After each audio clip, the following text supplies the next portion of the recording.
Assalamualaikum warahmatullahi wabarakatuh.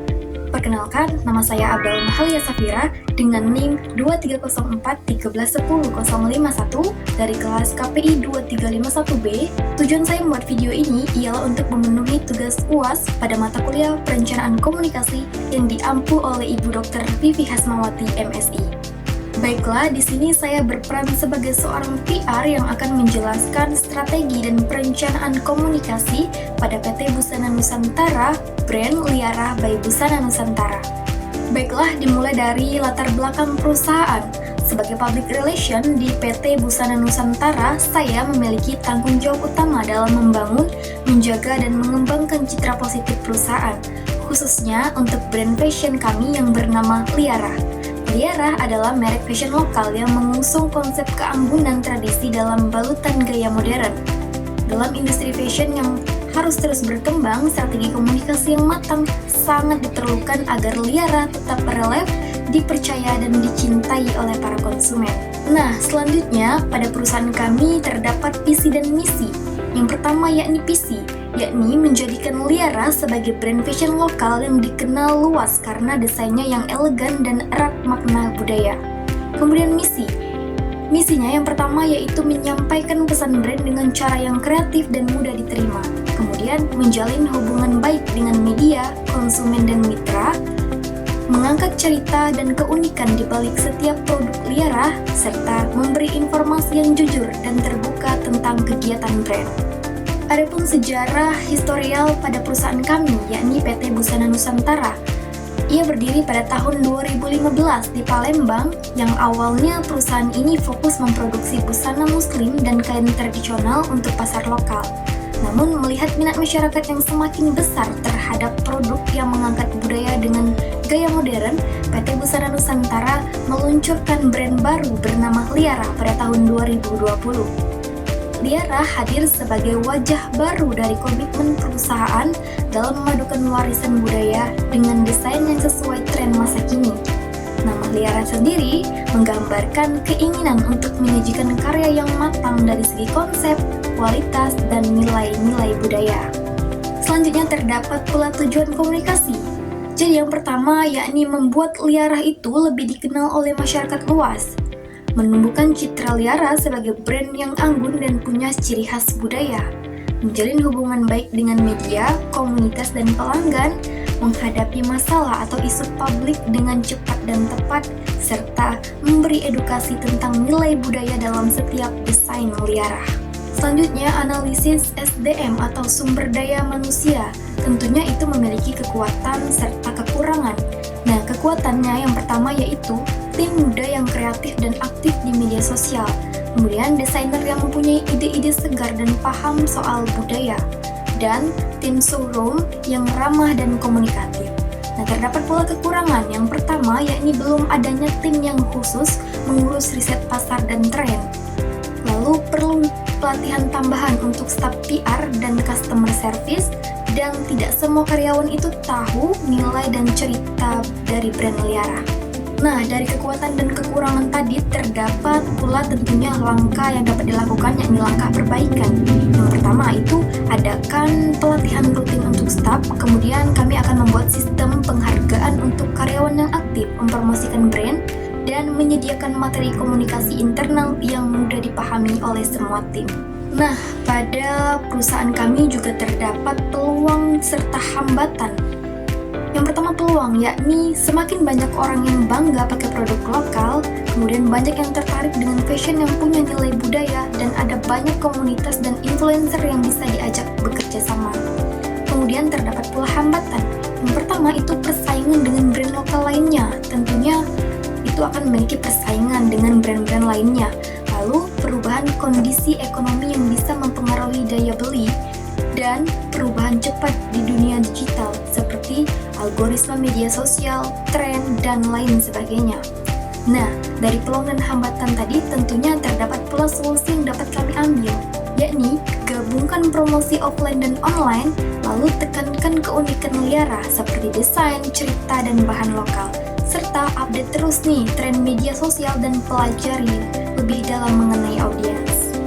Nah, selanjutnya terdapat strategi komunikasi yang dapat dilakukan, yakni terdapat beberapa kanal atau disebut sebagai saluran atau media, dan terdapat pula langkah yang dapat dilakukan, yakni yang pertama itu menggunakan kanal media, yakni dengan kirim berita ke media, ajak media datang ke acara peluncuran produk. Dan selanjutnya yaitu kanal digital, yakni langkah yang dapat dilakukan yaitu aktif di Instagram, TikTok, dan YouTube, kerjasama dengan influencer. Selanjutnya kanal event, yakni membuat pop-up store, pameran, atau acara kecil yang bisa dikunjungi publik. Kemudian menggunakan media komunitas, yakni yang dapat dilakukan adalah kerjasama dengan UMKM, adakan pelatihan untuk pengrajin dan perempuan. Lalu kanal internal, yakni adakan briefing mingguan, kirim info lewat buletin digital, dan adakan pelatihan. Dan yang terakhir ini kanal krisis, yakni siapkan langkah cepat jika ada masalah, tunjuk juru bicara resmi. Nah, selanjutnya rencana jangka panjang dan jangka pendek. Komunikasi internal, yakni untuk tim dan karyawan. Pada jangka pendek itu selama 6 bulan. Yang pertama briefing mingguan antar tim, kemudian buletin digital 2 bulanan berisi update dan pesan brand, lalu pelatihan layanan dan komunikasi untuk staf showroom, dan workshop pengenalan nilai dan identitas brand. Nah, untuk jangka panjang itu 6-24 bulan, yakni bina brand ambassador internal di setiap divisi, lalu forum rutin antara manajemen dan staf untuk menyampaikan ide ataupun saran, dan menanamkan nilai-nilai Liara dalam budaya kerja dan SOP harian. Nah, selanjutnya, kalau yang tadi itu untuk tim dan karyawan, nah kalau yang ini jangka panjang dan jangka pendek untuk publik dan pelanggan. Yang pertama jangka panjang yaitu 6 bulan.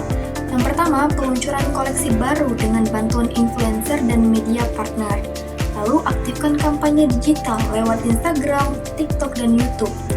Pop-up store dan mini event untuk menjangkau langsung pelanggan, serta melakukan giveaway ataupun challenge digital untuk meningkatkan engagement. Nah, selanjutnya pada perusahaan kami itu terdapat rincian mengenai timeline program. Itu terdiri dari beberapa bulan dan setiap bulannya itu memiliki kegiatan. Nah, yang pertama itu pada bulan Januari, yakni mempersiapkan dan pelatihan internal. Selanjutnya pada bulan Februari, yakni kami akan melakukan kampanye digital dan kerjasama dengan influencer. Nah, pada bulan Maret akan membuka pop-up store dan undang media. Lalu pada bulan April mengadakan pelatihan untuk UMKM lokal atau CSR. Dan pada bulan Mei itu melakukan kampanye dengan bangga berbusana lokal. Dan pada bulan Juni, yakni melakukan evaluasi hasil kampanye dan survei brand awareness. Nah, lalu terdapat indikator keberhasilan yang dapat dicapai.